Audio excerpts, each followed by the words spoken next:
오늘은 두려움 앞에 무너진 믿음이란 제목으로 창세기 12장 10절에서 20절까지의 말씀을 함께 생각해 보겠습니다. 여러분, 일리아 말리니를 아십니까? 미국 남자 피겨스케이팅 선수입니다. 2004년생으로 버지니아 출신이며 별명은 쿼드 갓, 4회전 점프의 신입니다. 그의 별명이 말해주는 것처럼 세계 최초로 공식 경기에서 쿼드러플 악셀, 공중 4회전, 정확히는 4바퀴 반입니다. 이 쿼드러플 악셀을 최초로 성공한 현 남자 싱글 피겨스케이팅 최강자입니다. 2022년 세계 주니어 선수권 챔피언, 2023년 4년, 5년, 6년 미국 선수권 챔피언, 2024년 5년, 6년 세계 선수권 챔피언이었습니다.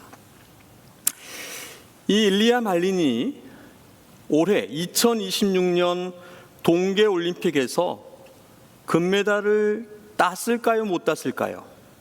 단체전에는 금메달을 땄는데 개인전에는 따지 못했습니다. 동메달도 못 땄습니다. 전체 순위 8위에 그쳤습니다. 당시 미국 빙상계뿐만 아니라 전 세계 팬들이 놀라고 실망했습니다. 당시 언론은 믿기 어려운 이변이라며 올림픽이라는 큰 무대의 압박에 무너졌다고 대서특필했습니다. 여러분, 아브라함도 하나님의 부르심과 기근의 걱정과 염려, 애굽이라는 큰 나라와 바로왕 앞에서 두려웠을까요? 우리의 기대를 저버리고 어처구니 없는 실수를 저지르고 맙니다. 너는 너의 고향과 친척과 아버지의 집을 떠나 내가 내게 보여줄 땅으로 가라. 아브라함은 하나님의 말씀을 따라갔습니다. 갈 바를 알지 못했지만 순종했습니다. 하나님은 그에게 약속하셨습니다. 내가 너로 큰 민족을 이루고 내게 복을 주어 내 이름을 창대하게 하리니 너는 복이 될지라. 이 얼마나 놀라운 약속입니까? 아브라함은 하나님의 부르심을 받았습니다. 신의 부름을 받은 사람, 하나님의 언약, 신의 약속을 받은 사람, 바로 믿음의 조상입니다. 그런데 오늘 본문은 우리에게 매우 현실적인 장면을 보여줍니다. 믿음의 사람이 믿음으로만 사는 것이 아니라 때로는 두려움에 흔들리고 실수하고 자기 꾀를 의지한다는 것입니다. 오늘 본문은 이렇게 시작합니다. 그 땅에 기근이 들었으므로 아브라함이 애굽에 거류하려고 그리로 내려갔으니 이는 그 땅에 기근이 심하였음이라. 아브라함이 하나님의 말씀을 따라 가나안 땅에 도착했습니다. 그런데 그 땅에 무엇이 있었습니까? 풍요가 아닌 기근이 있었습니다. 여러분, 순종의 길에도 기근이 올 수 있습니다. 아브라함은 불순종해서 가나안에 온 것이 아니었습니다. 자기 욕심 때문에 온 것도 아닙니다. 하나님의 말씀을 따라왔습니다. 그런데 그 땅에 기근이 들었다고 성경은 말씀합니다.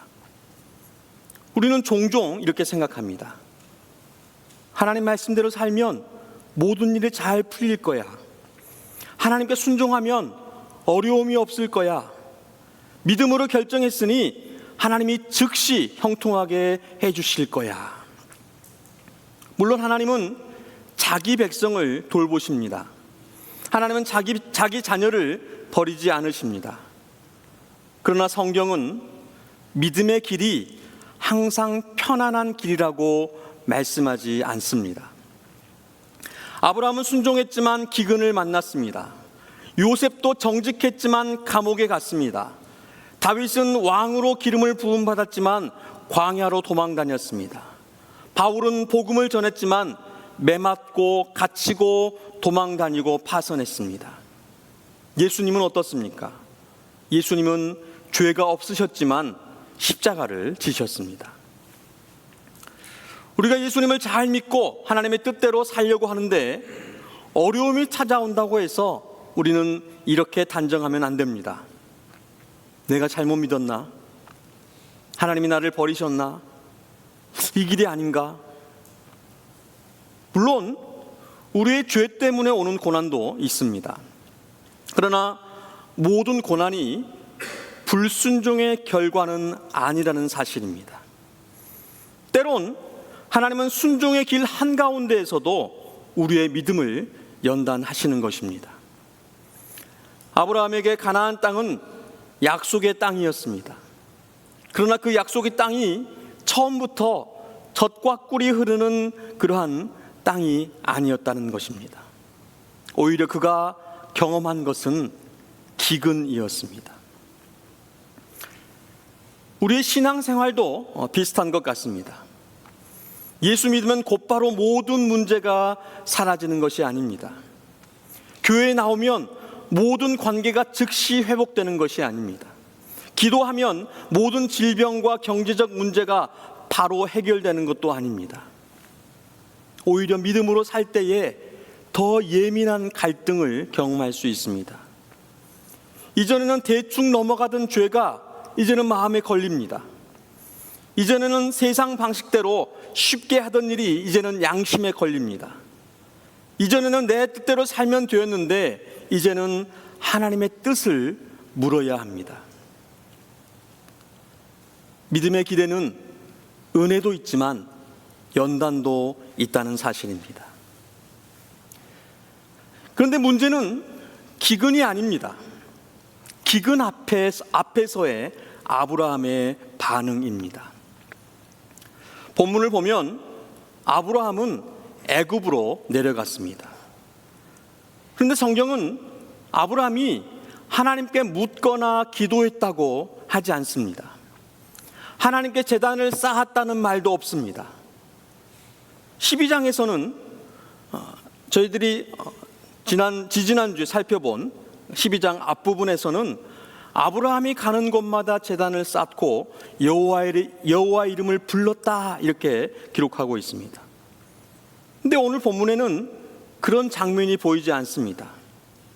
기근이 찾아오자 아브라함은 하나님께 묻기보다는 눈에 보이는 해결책을 선택합니다.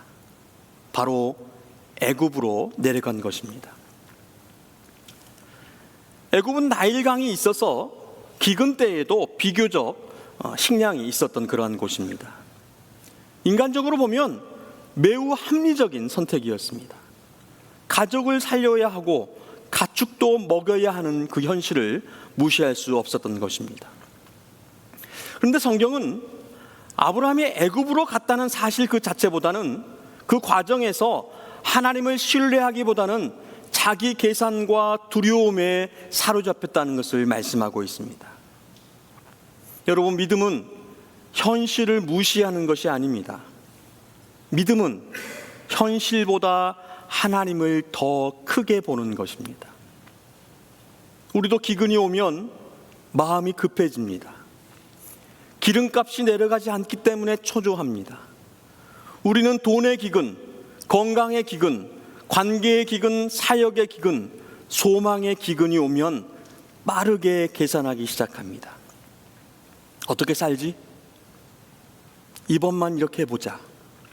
하나님도 이해하시겠지? 정직하게만 살 수는 없어.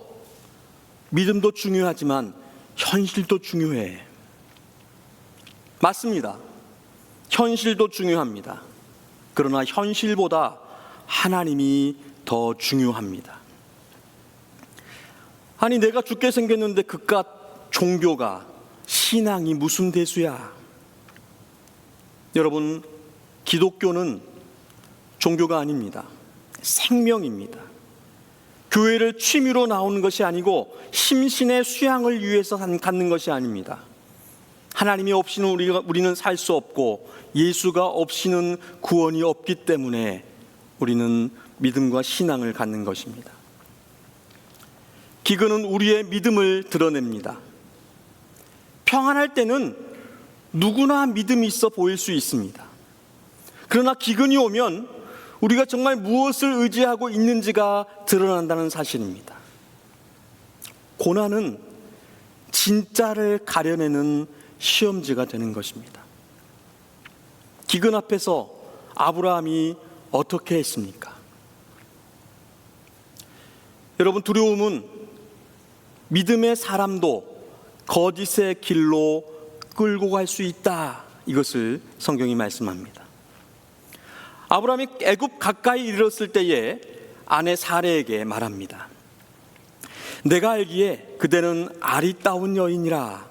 애굽 사람이 그대를 볼 때에 이르기를 이는 그의 아내라 하여 나는 죽이고 그대는 살리리니 원하건대 그대는 나의 누이라 하라. 여기서 아브라함의 그 두려움이 분명히 드러납니다. 아내 사레가 아름다웠기 때문에 애굽 사람들이 사레를 차지하려고 자신을 죽일 것이라고 생각했습니다. 그래서 그는 사레에게 말합니다. 당신은 내 아내라고 하지 말고 내 누이라고 하시오. 그래야 내가 살 수 있어. 그런데 실제로 창세기 20장 12절에 보면 사레는 아브라함의 이복 누이였습니다. 그러니까 완전히 거짓말은 아니었던 것입니다. 그러나 진실을 숨기고 상대를 속이려는 그러한 말이었습니다. 절반의 진실을 이용한 거짓이었던 것입니다. 여기서 우리는 죄의 방식을 엿볼 수 있습니다. 죄가 항상 노골적인 거짓말로만 오지는 않습니다. 때로는 애매한 말로, 반쪽짜리 진실로, 상황을 이용한 침묵으로 다가옵니다. 틀린 말은 아니잖아. 거짓말은 안 했어. 다 말하지 않았을 뿐이야. 하지만 하나님 앞에서는 동기가 중요합니다. 아브라함의 말은 자기 생명을 보호하기 위한 속임수였습니다. 더 심각한 것은 이 일로 아내 사레가 위험에 빠졌다는 것입니다. 아브라함은 가장으로서 아내를 보호해야 했습니다. 그런데 두려움 때문에 아내를 위험한 자리로 밀어 넣었다는 말입니다. 두려움은 사람을 비겁하게 만들고 책임을 회피하게 만듭니다. 두려움은 믿음의 사람도 자기 중심적으로 만든다는 것입니다. 여러분, 아브라함은 고향과 친척과 아버지의 집을 떠나 하나님의 말씀을 따라간 그러한 사람입니다. 그리고 제단을 쌓고 여호와의 이름을 불렀습니다. 이런 아브라함도 두려움 앞에서 무너졌던 것입니다. 이것이 바로 성경의 정직성입니다. 성경은 믿음의 사람들을 영웅처럼 포장하지 않습니다. 노아도 술에 취해서 수치를 보였다. 아브라함도 두려움으로 거짓말을 했다. 이삭도 비슷한 실수를 계속 반복했다. 야고보는 속이는 사람이었다. 모세는 혈기로 사람을 죽였다. 다윗은 간음과 살인의 죄를 지었다. 베드로는 예수님을 3번이나 부인했다. 성경은 인간을 미워하지 않습니다. 왜냐하면 성경은 인간의 위대함이 아니라 하나님의 은혜를 말씀하기 때문입니다. 우리는 여기서 또 큰 위로를 받습니다. 믿음의 사람도 흔들릴 수 있고 두려워할 수 있다. 믿음의 사람도 실수할 수 있다는 것입니다. 우리도 자주 넘어집니다. 그리고 자책합니다. 그리고 좌절합니다. 하지만 다시 일어나십시오. 아브라함도 그랬고 믿음의 사람들이 그랬습니다. 그러나 동시에 우리는 성경의 경종에 귀를 기울여야 합니다. 믿음의 사람도 방심하면 죄에 빠질 수 있다는 그 경고에 주목해야 한다는 것입니다. 어제의 순종이 오늘의 순종을 보장하지 않습니다. 어제 제단을 쌓았다고 오늘 두려움이 사라지는 것이 아닙니다. 아브라함은 하나님의 약속을 받았습니다. 하나님께서 분명히 말씀하셨습니다. 내가 너로 큰 민족을 이루겠다. 여러분, 하나님의 약속이 이루어지기도 전에 아브라함이 애굽에서 죽을 수 있을까요? 하나님의 언약이 실패할 수 있을까요? 절대 그럴 수 없습니다. 하지만 두려움 앞에서 그 약속이 흐려졌습니다. 하나님의 말씀보다 애굽 사람들의 그 위협이 더 크게 보였다는 말입니다. 하나님의 언약보다 내 생존이 더 급하게 느껴졌다는 말입니다.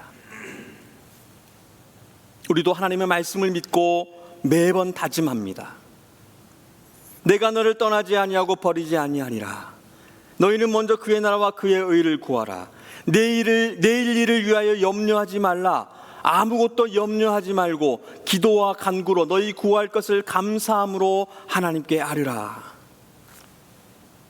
근데 막상 현실의 기근이 오면 하나님의 약속이 멀게 느껴지고 내 눈앞에 문제가 크게 보입니다. 생존의 위협이 느껴지면 말씀보다는 세상을 붙잡습니다. 그리고 우리는 기도하기보다 계산하고 기다리기보다 조급해합니다. 정직하기보다는 둘러대고 믿음보다는 내 경험과 생각을 따르게 되는 것입니다.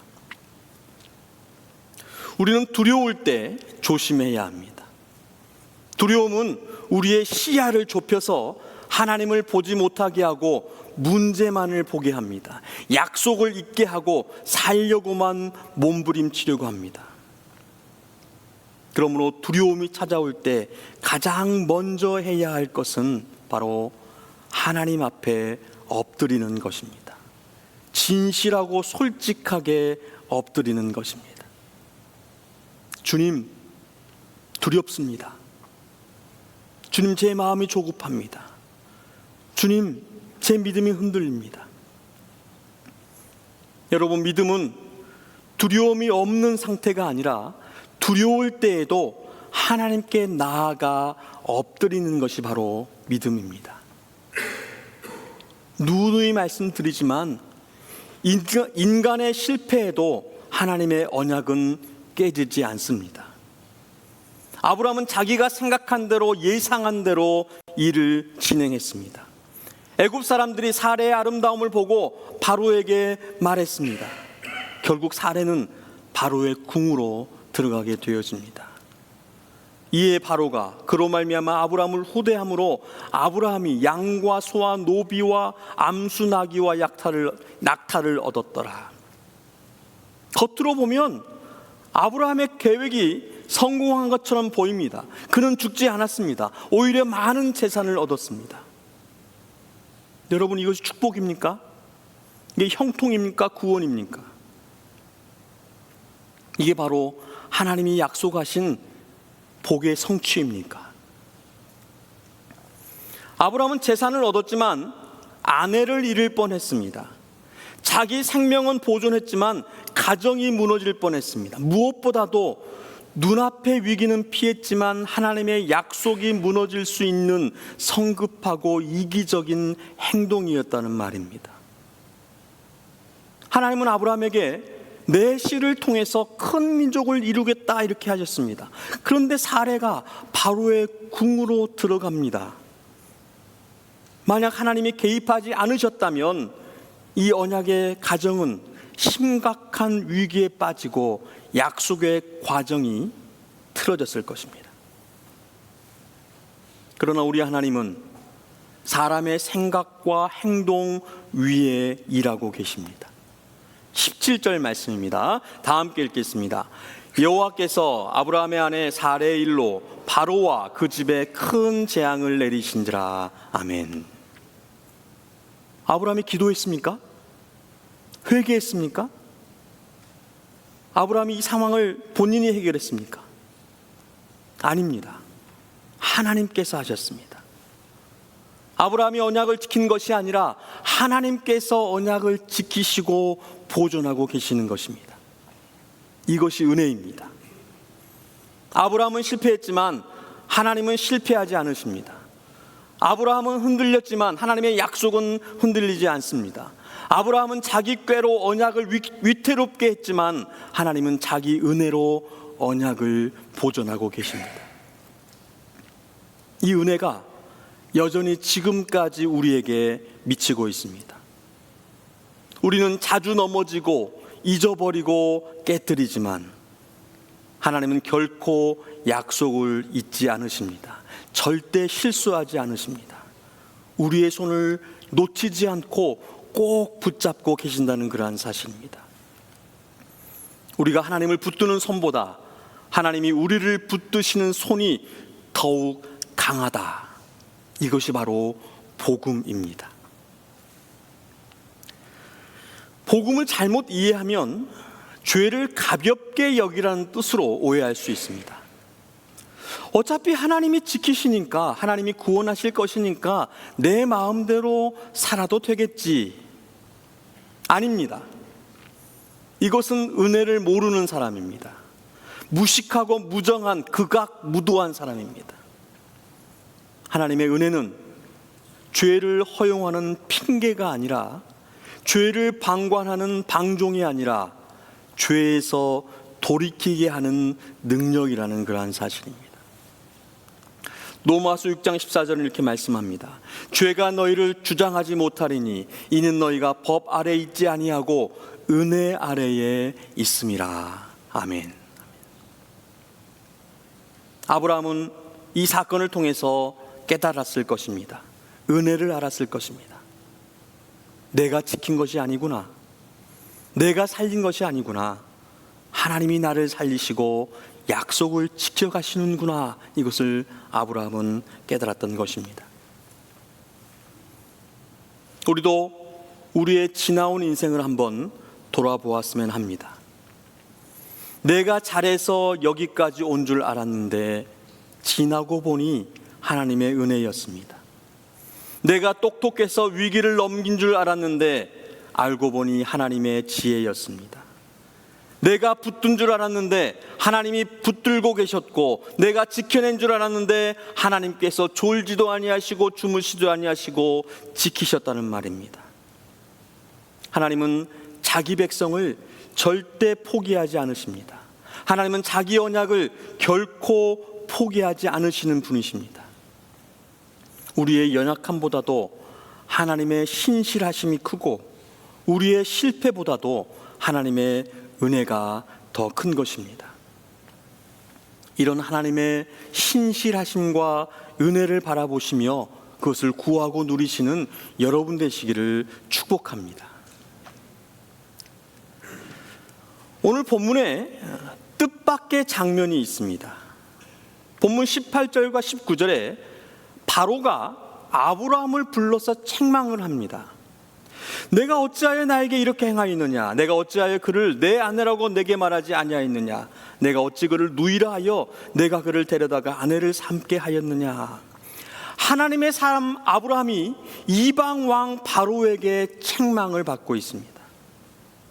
이 책망이 잘못되었습니까? 아닙니다. 바른 책망입니다. 바로의 말이 맞습니다. 아브라함은 변명할 말이 없었습니다. 그래서 아무 말도 하지 못합니다.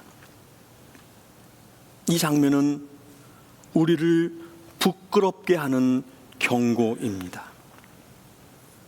교회와 성도가 세상 사람보다 더 정직하지 못할 때가 있습니다. 믿는 사람이 믿지 않는 사람에게 책망을 받을 때가 있다는 사실입니다.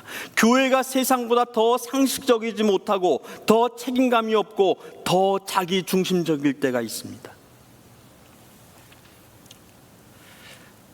1999년 한국의 한 기독교 교단에서 총회장 선거 절차가 하자가 있었다면서 한 장로님이 총회를 상대로 소송을 제기했습니다.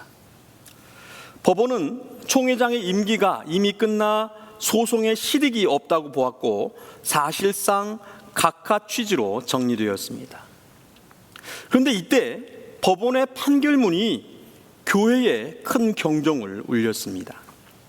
판결문의 한 부분입니다. 기독교회로서는 모든 일을 모범적으로 처리함으로써 분쟁의 소지를 없애야 할 뿐더러 분쟁이 일어난 경우 신의 존재를 믿는다면 세속 법정으로 문제를 가져올 것이 아니라 용서와 화해의 정신으로 이를 처리해야 한다. 기독교회가 사회에 깨끗한 물을 흘려보내지 못하고 편법을 자행하여 스스로 혼탁한 소용돌이인 법적 분쟁을 일으킨다는 것은 참으로 바람직하지 못하다. 기독교회가 세속 법정에서 시비를 가리려 든다면 스스로 절대자요 최후의 심판자인 신의 존재를 부인하는 것이 될 것이다. 살아계신 하나님, 죽음에서 부활하신 예수님을 믿는 교회가, 세상의 빛과 소금이 되어야 할 교회가 오히려 세상 법정에서 꾸지람을 들었던 것입니다. 우리는 어떻습니까? 우리는 여기서 자유합니까? 깨끗합니까? 옳은 책망은 누구를 통해서든지 들어올 수 있습니다. 하나님은 때로 믿지 않는 사람의 입을 통해서도 우리를 깨우시기도 한다는 그러한 사실입니다. 그때 우리는 들을 수 있어야 합니다. 겸손히 귀 기울여야 합니다. 아브라함은 바로 앞에서 침묵했습니다. 오늘 본문에는 아브라함의 변명이 나오지 않습니다. 그는 할 말이 없었습니다. 여러분, 이것이 회개의 시작입니다. 하나님 앞에서 변명을 멈추는 것. 우리는 죄를 지을 때 자꾸 설명하려고 합니다. 그럴 수밖에 없었습니다. 상황이 너무 어려웠습니다. 나도 살아야 되지 않겠습니까? 다른 사람들도 다 그렇게 합니다.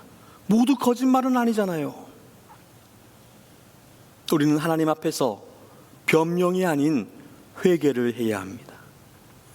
회개는 단순히 잘못했습니다 라고 말하는 것이 아니라, 회개는 내가 의지하던 거짓된 피난처를 버리고 하나님께로 돌아가는 것입니다. 하나님께로 돌아가는 것, 그것이 바로 회개입니다. 아브라함은 애굽에서 쫓겨나듯이 나왔습니다. 바로는 사람들에게 명하여서 아브라함과 그의 아내와 모든 소유를 보내게 합니다. 아브라함의 애굽 생활은 이렇게 끝이 났습니다. 그는 많은 소유를 가지고 나왔지만 영적으로는 부끄러운 실패를 경험했습니다. 그런데 이것이 아브라함 이야기의 끝이 아니라는 것입니다. 다음 주에 살펴볼 창세기 10장에 아브라함은 다시 베델과 아이 사이 처음 제단을 쌓았던 곳으로 돌아가게 됩니다. 그리고 다시 여호와의 이름을 부릅니다. 여기를 우리는 주목해야 합니다. 실패한 성도가 해야 될 일은 다시 하나님께로 돌아가는 것입니다. 넘어진 자리에서 주저앉는 것이 아니라 처음 제단의 자리로 돌아가는 것입니다. 겸허히 내 잘못을 인정하고 조용히 내가 예배하던 그 자리, 말씀을 붙들던 그 자리, 하나님의 이름을 부르던 그 자리로 돌아가야 한다는 것입니다. 그리고 또다시 하나님의 이름을 불러야 합니다. 예배해야 합니다. 우리 성도와 교회의 시작과 끝은 예배여야 하는 것입니다. 예배가 우리의 삶이어야 합니다. 찬양으로 하나님을 영화롭게, 예배로 삶을 새롭게 다시 한번 되뇌이고 기억하여서 그러한 삶을 살아야 하는 것이 바로 성도이고 교회입니다. 하나님께 사랑하시는 성도 여러분, 오늘 본문의 믿음의 사람 아브라함의 앞에서 바로 우리의 모습을 보기를 간절히 소원합니다. 그는 순종의 길에서 기근을 만났습니다. 기근 앞에서 하나님께 묻기보다는 애굽으로 내려갔습니다. 두려움 때문에 아내를 누이라고 말했습니다. 자기 생명을 지키려다가 가정을 위험에 빠뜨렸습니다. 결국 이방 왕에게 책망을 받은 아브라함. 하지만 오늘 본문은 하나님의 놀라운 은혜를 우리에게 보여줍니다. 하나님은 침묵하지 않으셨습니다. 하나님은 사례를 지키셨고 언약을 지키셨습니다. 하나님은 실패한 아브라함을 버리지 않으셨습니다. 이것이 바로 우리에게 주시는 은혜이고 우리가 가져야 할 소망이라는 사실입니다. 우리 인생에도 기근이 옵니다. 아니, 지금 우리가 기근 가운데 있습니다. 두렵습니다. 하나님의 약속보다 현실이 더 커 보이고 문제가 더 커 보입니다. 믿음보다 계산이 앞섭니다. 정직보다 생존이 먼저인 것처럼 느껴집니다. 지금 우리는 기억해야 합니다. 하나님이 우리를 버리지 않으셨다. 기근은 하나님이 우리를 버리셨다는 증거가 아니다. 두려움은 거짓으로 해결되지 않는다. 인간의 실패가 하나님의 언약을 무너뜨릴 수는 없다. 우리는 반드시 기억해야 합니다. 하나님은 자기 백성을 다시 부르고 계십니다. 오늘 우리에게 필요한 것은 다시 하나님께로 돌아가는 믿음입니다. 다시 말씀의 자리로, 기도의 자리로, 우리 구주 예수 그리스도에게로 돌아가야 하는 것입니다. 그렇게 주님께로 돌아갈 때에 우리 주님께서는 우리를 분명히 맞아주시고 꼭 품어주실 것입니다.